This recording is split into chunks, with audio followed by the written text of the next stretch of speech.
Hello, welcome to East Sussex College at Hastings, and it's a quick chat about Level 3 BTEC Applied Science and what we have to offer with regard to that. I should just introduce myself. My name is Colin Doherty, and also on the team we have Dr. Aditi Sood, whose primary specialism is physics. She's also an extraordinary mathematician. I tend to deal with the chemistry and biological sides of parts of this, and we also have a lady called Anne who's delivering the content this year, but she's leaving us at the end of this year, unfortunately. So it's watch this space with regard to who's delivering biology. It could well be me. Right, the important bits. The course is a 2-year level 3 qualification, and this will lead to a diploma in applied science. This is a BTEC national qualification and is therefore a 2 A-level equivalent course in terms of UCAS points and what it will lead on to in terms of university. The course is broken down roughly into a biology, chemistry, physics split. There's approximately 1/3 of the course content on each of those science disciplines. And the assessment is both internal and externally assessed. The students studying this qualification generally tend to go on to progress to university. And with regards to the sort of courses that you might go on to, things like forensic science, pharmacology, possibly pharmacy, marine biology, ecology, these kind of things tend to be where our students go. In terms of what it's worth in UCAS points, I mentioned UCAS points a moment ago, a pass is worth 32 UCAS points, a merit is worth 64, a distinction is worth 96, and a distinction star grade is worth 112 UCAS points. And to put that into context, to go to forensic science at Bournemouth University, you'd need somewhere in the region of 104 to 120 UCAS points. For pharmacy at Brighton, you'd need somewhere between 120 and 128 UCAS points. So this is almost always taken alongside one other A-level qualification. The course is taught predominantly in laboratories, and more of that in a minute, and you have 9 hours of contact time every week with your teachers. Right, to get onto the course, what we would need to see from you would be 5 GCSE grade 4 to 9s, and we'd like those grade 4 to 9s to include mathematics and either science or additional science.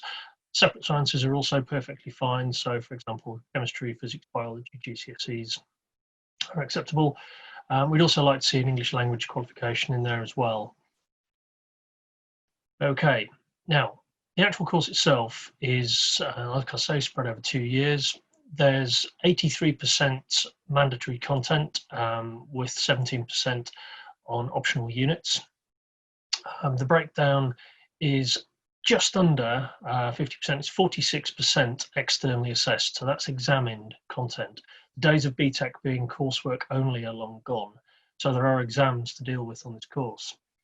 And in year 1, there will be 2 exams, one of them on the principles and application of science.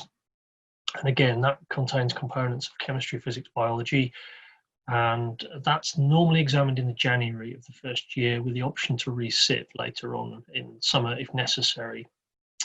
Then there is a assignment-based unit. There's 4 different assignments to do on practical and scientific procedures and techniques. Again, a bit of chemistry, a bit of physics, a bit of biology, a lot of lab-based work and a lot of practical work in that, as you'd expect. Then there is science investigative skills, which is an examined unit, and again that exam is normally taken in the summer of the first year. And there's an optional assignment based unit. This year we're studying a chemistry based unit as our optional unit in year 1.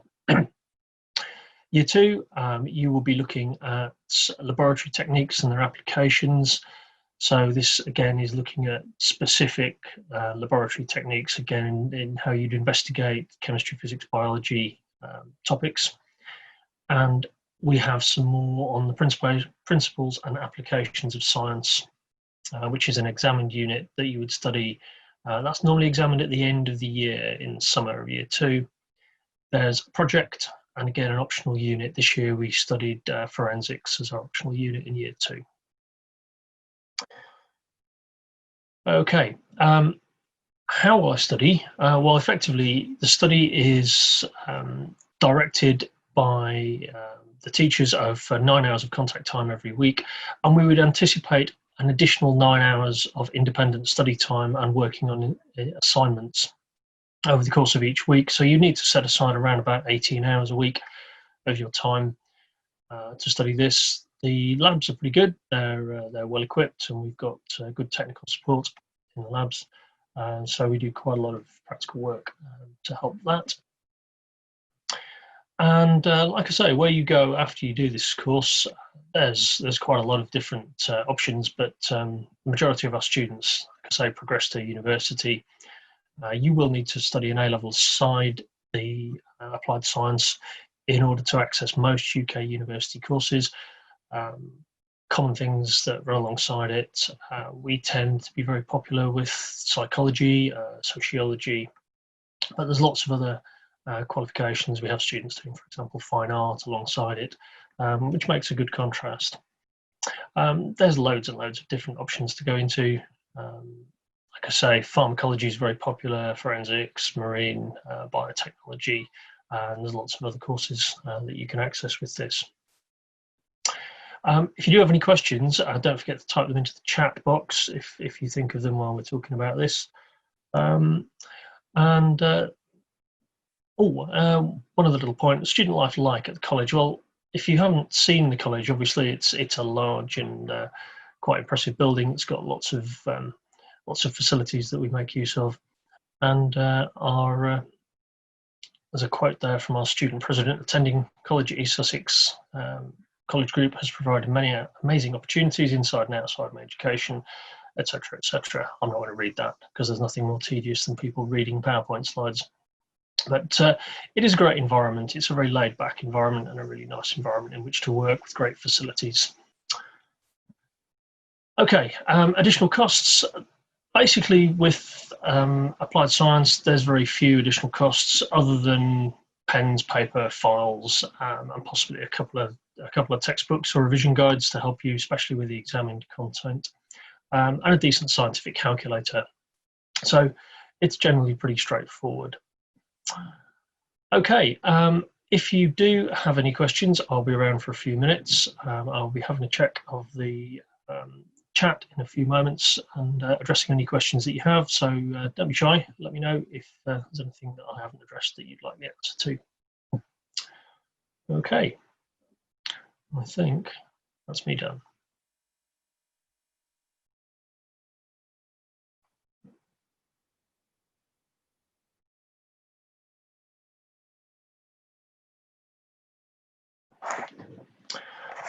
Okay, I have a question that says, why would you recommend this course overtaking these separate A-level sciences? Okay, there's a couple of reasons why this course would be good rather than separate A-level sciences. The assessment model is clearly very different. The content that you're taught is very similar in terms of level. Some aspects of it indeed go beyond A-levels in terms of the challenge and demand of the content. But that said, the assessment model is very different, and the examined components tend to be slightly less challenging, but the coursework components really lend themselves to people who work better independently and like time to review their work and make sure they've got it absolutely right before they submit it. So the key thing really is different assessment model. Content-wise, very similar. So it's which assessment model suits your best. I've got another question from a student asking, what subjects go well with this course? Well, like I said, there's a wide variety of choices that you can put with this course. I've got a student taking fine art. I've got a couple of students doing psychology, 2 doing sociology this year.